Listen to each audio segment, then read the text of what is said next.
Bonjour à tous. Alors, cette vidéo s'adresse plus particulièrement aux membres du forum 900xj.com/forum parce que je suis en train de me battre avec une fourche de 900xj de 1983, un type 31A avec système anti-plongée.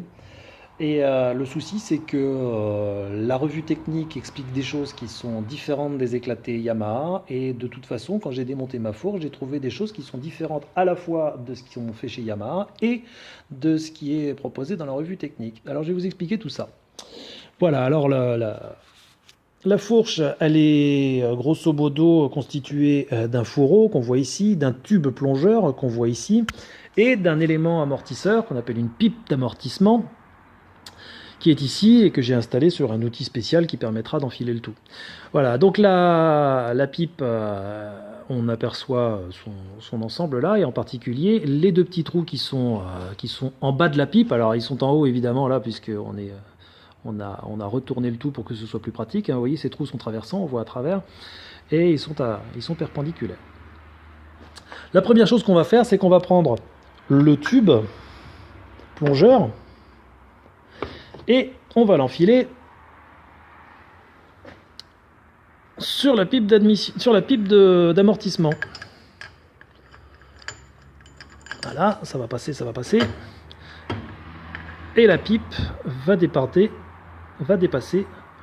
en haut. Voilà. La pipe dépasse en haut et on enfonce jusqu'au bout. Donc vous avez le montage complet là. Toujours, je vous rappelle que tout ça c'est retourné. Hein. Le haut de la fourche est ici, le bas de la fourche est là. Ensuite, il faut monter ce qu'on appelle le cône de butée. Alors ce cône de butée, il va venir ici, mais intercalé. Il faut mettre des rondelles. Alors ici, j'ai des rondelles, vous voyez, c'est des rondelles qui sont pas plates. C'est normal, ce sont des rondelles qui servent de ressort en fait. Alors déjà, premier mystère, c'est que selon la revue technique, normalement, on doit enfiler d'abord une rondelle plate, puis ces deux petites rondelles élastiques.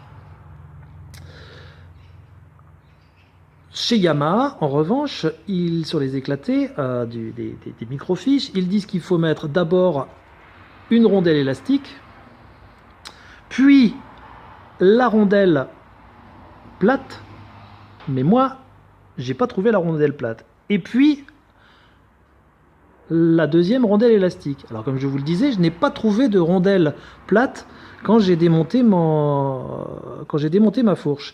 J'ai démonté une deuxième fourche pour voir, il n'y avait pas non plus de rondelle plate. Donc là, c'est un premier mystère. Donc moi, en fait, après avoir réfléchi un petit moment, je me suis dit, bon tant pis, c'est pas grave, je vais monter comme c'était monté. Donc les deux rondelles élastiques, sans la rondelle plate puisque je ne l'ai pas, et ensuite le gobelet, là, le cône de butée. Voilà. Alors, vous pouvez remarquer que le premier trou, le trou supérieur, je rappelle qu'il est en bas ici puisque la fourche est retournée, il va être caché par le gobelet, par le cône de butée. Ici, celui-ci, le trou inférieur, lui, on le voit tout juste dépasser. Même quand on appuie sur les petites rondelles ressort, il n'est pas complètement dégagé. Ok ? Alors on imagine qu'il le serait encore moins s'il y avait une rondelle épaisse qui était intercalée. Vous voyez, on serait là. Et ensuite, la revue technique dit il faut enfiler il faut mettre le tube plongeur dans le fourreau. Donc toujours pareil, comme on est inversé, on fait le contraire, hein. On prend le fourreau et on l'enfile sur le tube plongeur. Et dans la revue technique, ils disent qu'il faudra aligner le trou qui est ici, que je montre avec le doigt, avec le trou qui est ici, que je montre avec le pouce. Capiche? Alors c'est parti. On enfile. Vous allez voir passer le trou dans l'ouverture qui se trouve ici à mon pouce. On le voit passer, et évidemment, on s'attend à le voir débarquer. Quand on continue à descendre, on s'attend à voir débarquer au-dessus. Sauf que non, puisqu'en fait, on est à fond là. On ne peut pas aller plus loin. Donc le trou, bon là c'est trouble évidemment parce que la caméra n'est pas assez performante, Mais si on arrivait à mettre au point, on s'apercevrait qu'on l'aperçoit tout juste le trou. On aperçoit juste le haut du trou de la pipe d'amortissement à travers l'ouverture de l'anti-plongée, hein, vous voyez. Je recommence. Là, on l'aperçoit dans le trou supérieur. On descend, on descend, on descend. Et on ne le voit plus. Voilà. Donc je pose ça à votre sagacité. Pour info quand même, on va continuer le montage, hein. Il reste la vis à mettre, puisque cette vis-là, elle va venir, sans oublier son joint en cuivre qu'on aperçoit ici, là.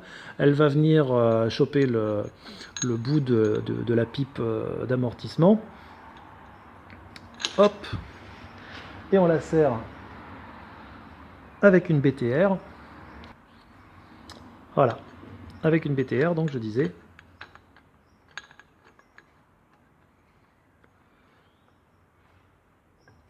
Je sais pas sur la vidéo, là sur mon téléphone, j'aperçois rien du tout parce que c'est trop petit, mais peut-être qu'on aperçoit le haut du trou de la pipe d'amortissement à travers l'orifice du...